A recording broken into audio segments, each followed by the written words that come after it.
TPU on your Bamboo, then all you need to do is load the reel of TPU onto the AMS like so, then feed the filament into the tubes and let it load. That is illegal. Or is it? Let's go. This video is sponsored by PCBWay. First of all, yes, it is still illegal. You cannot put regular TPU in the Bamboo AMS, not in the AMS Lite, not in the AMS Heavy, or whatever we call this one. But this video is about this stuff. Bambu Lab have kindly sent over these reels of their new TPU for AMS just slightly before you can get hold of them. I think they're probably on sale by the time I get this video out. This stuff is designed to work in the AMS, both types of AMS. Does it though? Yeah, obviously. The first question most people have, I think, is exactly how does that work? If every other TPU can't be used in the AMS, then why can this one be used in the AMS? It's actually pretty simple. It's just stiffer. It's a lot stiffer according to the spec sheet. This stuff is apparently 68D. Now, I don't really want to go into the whole shore hardness thing again. D is stiffer than A. 68D is ridiculously stiff. It does feel a lot like PLA on the reel, so that's believable, but I think we need to check that with our old friend, the durometer. I swear I'm going to smash this thing at some point. So it doesn't look very hard to the A durometer, and if you're an engineer or an armchair engineer, they're the same thing on the internet, you're probably thinking, of course not, 68D is too hard for this meter to be accurate. It's out of the range it can sensibly measure, and you would be correct, and that is why I spent £8.99 of my Patreon money on this, another meter in another annoying box.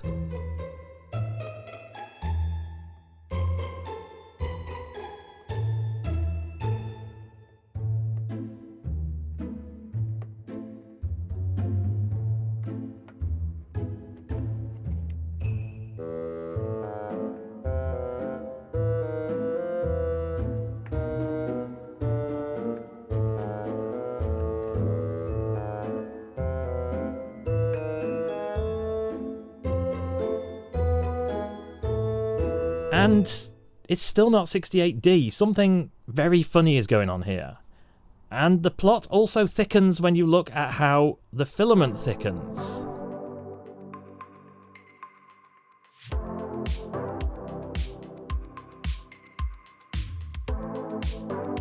Normal 95A TPU looks like this when it prints, or when it loads anyway. And Bamboo TPU for the AMS looks like this.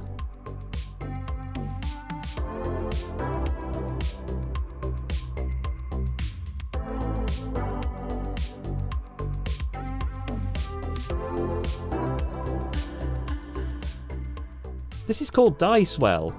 You've probably seen it with silk PLA more than anything else.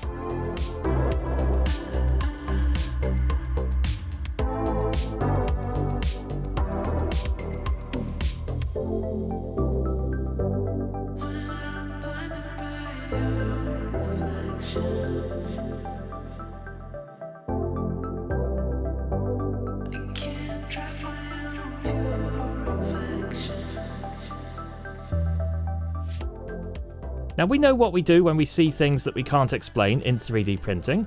That's right, we make stuff up. We check the datasheet, and I can see what might be the explanation. I mean, it totally is the explanation. I just don't know what that is, it's just called additive. Anyway, there's a lot of this additive, so that's interesting. What's also interesting is that the flow rate for the slicer for the default profile for AMS TPU, which is new, so it's only just appeared in the slicer, it's lower than for 95A TPU by 3%.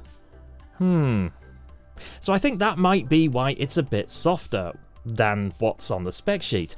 I just don't know why Bamboo wouldn't mention this. Surely this would be good marketing. Maybe they just think we can't handle the technical data, and I think they're probably right. But we are smart on this channel, so we can do science.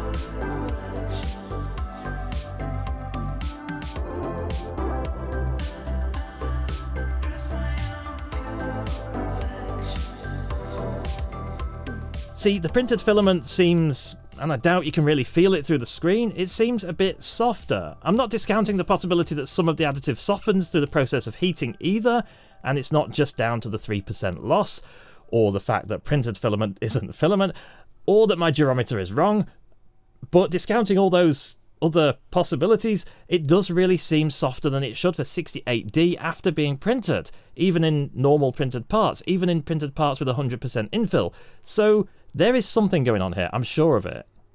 Let's get on to the exciting part though. This is AMS TPU, so what we can do is print it with other materials, which is literally the whole point of multi-material printing. And we've always needed a tool changer to do that before with flexible materials like the Prusa XL here. But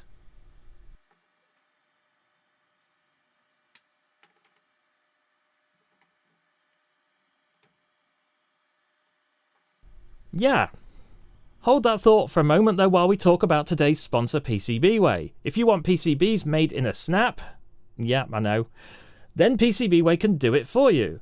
I've personally used PCBWay for several PCBs now, and they're always pretty quick at getting them made and supplied to me, quite some time before I get round to using them. Enough about that.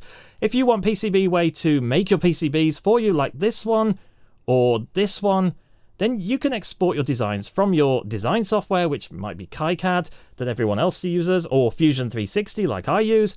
Anyway, upload them straight to the quick order page and choose the options you want. It's as simple as that.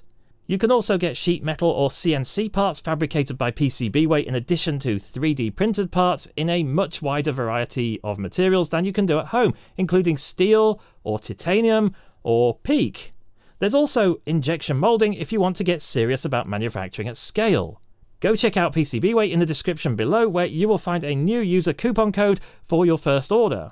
Thank you PCBWay for sponsoring this episode, and now back to poorly stuck together parts. So, the whole TPU not sticking to other things, that happens. This is because TPU does not play well with other materials. We are smart on this channel though, so we have a solution. If you've been around long enough to have watched my video way back on material interlocking in Cura, which was a huge new feature ages ago that I've been waiting for Prusa Slicer ever since to implement. Material interlocking is now actually implemented in Orca Slicer, not in Prusa Slicer, not in Bamboo Slicer. I do hope both will take a look at this video and think, that is an indispensable feature, we should implement that right away, because, well, yeah, it kind of is. It's more important than scarf seams, it's more important than whatever, especially now, because we've got TPU that we can mix with PLA or PETG. Anyway, as you can see, material interlocking actually meshes together the joints between materials if you turn it on, which works really well. Really well. See now, this right here, this is a game changer. This is the first time in the entire history of Bambu Lab that we can now do, well, basically this.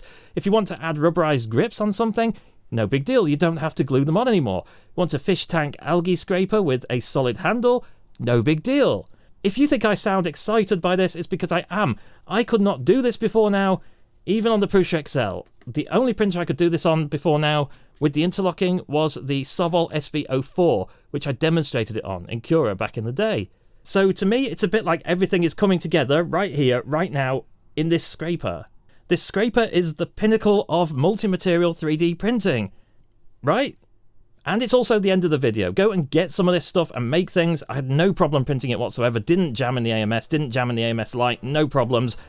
Thank you for watching. See you next time.